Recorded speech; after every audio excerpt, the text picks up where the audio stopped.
Good evening बच्चों। आज हम लोग मोशन इन ए प्लेन के लिए एक अच्छा सा क्वेश्चन लेके आए हैं। तो ये जेई 2013 में पूछा गया था सवाल।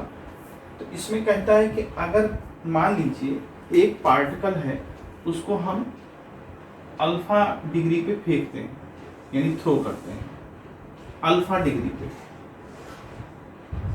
ये पार्टिकल थ्रो किया, यहाँ से अल्फा एंगल बनाता हुआ वो ऑब्जेक्ट जहां मैक्सिमम हाइट है वहां पहुंचता है। क्वेश्चन में ये कह रहा है जहां मैक्सिमम हाइट है वहां पहुंचता है। तो देखिए जरा, इसका मतलब मैक्सिमम हाइट पर जब पहुंचेगा तो कितनी स्पीड से इसको हमने फेंका होगा ये मैक्सिमम हाइट पर पहुंचे। तो देखिए, मैक्सिमम हाइट के लिए पहुंचने के लिए फार्मूला जो आप लोग लगाते हो वो फार्मूला होता है, फर्स्ट पार्टिकल की बात कर रहे हैं। फर्स्ट पार्टिकल इसमें क्वेश्चन में कह रहा है कि मैक्सिमम हाइट पर पहुंचता है। तो h is equal to u square sine square theta upon g, 2g। U square sine square theta upon 2g, ये मैक्सिमम हाइट का फार्मूला है। फिर क्वेश्चन कहता है ये पार्टिकल 1 है। क्वेश्चन उसी में कहता है कि पार्टिकल 2, एक पार्टिकल और फेंका जाता है इसी स्पीड से, u स्पीड से। इसको आप u नॉट कह दीजिए, u नॉट स्पीड। इसी स्पीड से यहाँ पर एक दूसरा पार्टिकल फेंका जाता है जो कि इस जो पहले वाले पार्टिकल है उस पार्टिकल को ये हिट करता है। तो हिट करने के बाद उनका इनएलास्टिक कोलिजन होता है। देखिए, इनएलास्टिक कोलिजन का मतलब कि दोनों बॉडी जो है आपस में स्टिक कर जाती है। तो अब हमको ये देखना है कि जो ये सेकंड पार्टिकल है उसकी भी हाइट वही होगी जो इस पार्टिकल की मैक्सिमम हाइट है। तो हम इसको देखें कि इस पार्टिकल ने कितना हाइट कवर किया। तो पार्टिकल 2 के लिए, सेकंड पार्टिकल के लिए हम लोग यहाँ पर क्वेश्चन बना सकते हैं v square you square minus 2gh। देखिए, हाइट तो इसने वही कवर करी है जो इसने कवर करी थी मैक्सिमम हाइट। h की जगह हम ये वैल्यू पुट कर देंगे। u हम u नॉट कर लें क्योंकि दोनों को सेम स्पीड से ड्रॉप फेंका गया है। तो u नॉट स्क्वायर हमारा यहाँ रहेगा।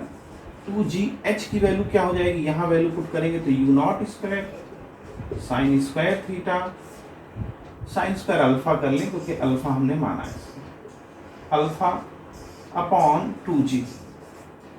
अब देखिए यहाँ से 2g कैंसिल हो जाएगा। क्या आ जाएगा बच्चों, you square minus you not square sine square alpha. यहाँ से यू नॉट स्क्वायर हमारा कॉमन हो जाएगा तो क्या बन जाएगा, साइन स्क्वायर अल्फा। ठीक है।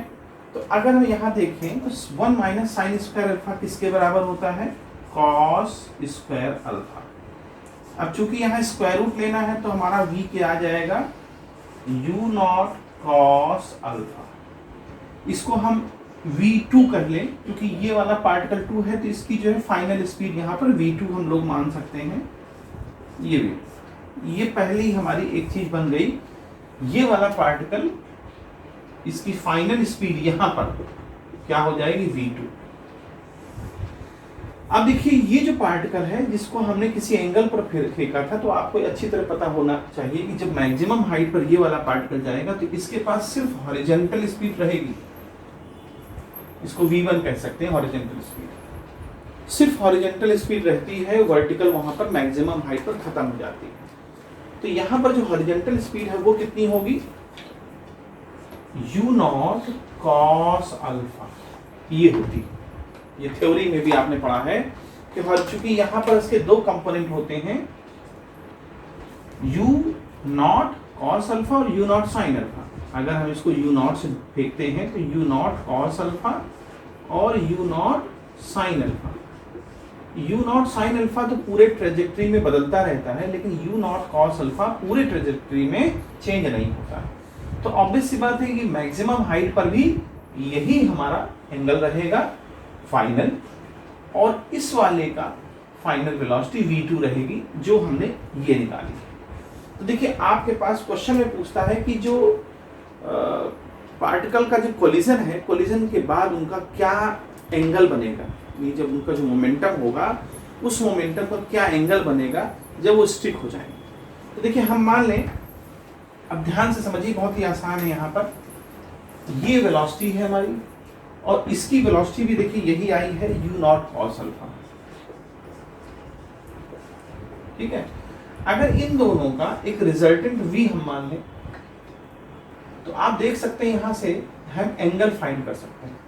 अगर मान लीजिए v हमारा बना रहा है थीटा, यानी आफ्टर कॉलिजन अगर उनकी फाइनल वेलोसिटी थीटा एंगल बना रही है तो आप क्या लिख सकते हैं, tan theta is equal to perpendicular upon base. अगर हम वेक्टर मेथड से देखें तो u नॉट कॉस अल्फा और upon u naught cos alpha, दोनों सेम है, कैंसिल हो जाएगा, क्या आएगा 1। अगर 1 आता है तो tan थीटा जो है हमारा 1 किस में आएगा, tan पाई बाई 4 पे आता है, 45 डिग्री पे आता है। इसका मतलब थीटा की वैल्यू क्या आ जाएगी, पाई बाई 4। यही हमारा आंसर है, यही रिक्वायर्ड आंसर है। 4 ऑप्शन दिए हैं उसमें ये आंसर हमारा पाई बाई 4। तो कहने का मतलब ये है कि इसकी इस वाले पार्टिकल की हॉरिजॉन्टल डिस्टेंस वही रहेगी जो यहाँ पर थी, इसका हमने निकाल लिया। इसकी हाइट इसके हाइट के बराबर होगी, तो इस वाले में हमने इस वाले की हाइट रख दी, तो एक फार्मूला बन गया। फाइनल वेलोसिटी इसकी आ गई, इसकी फाइनल वेलोसिटी ये है, दोनों का हमने रिजल्टेंट निकाल लिया। और वो पूछ रहा है कि इनेलास्टिक कॉलिजन के बाद क्या एंगल बनेगा उनका, तो ये बनेगा। ठीक है बच्चों, उम्मीद है समझ में आया होगा आपको। Good bye.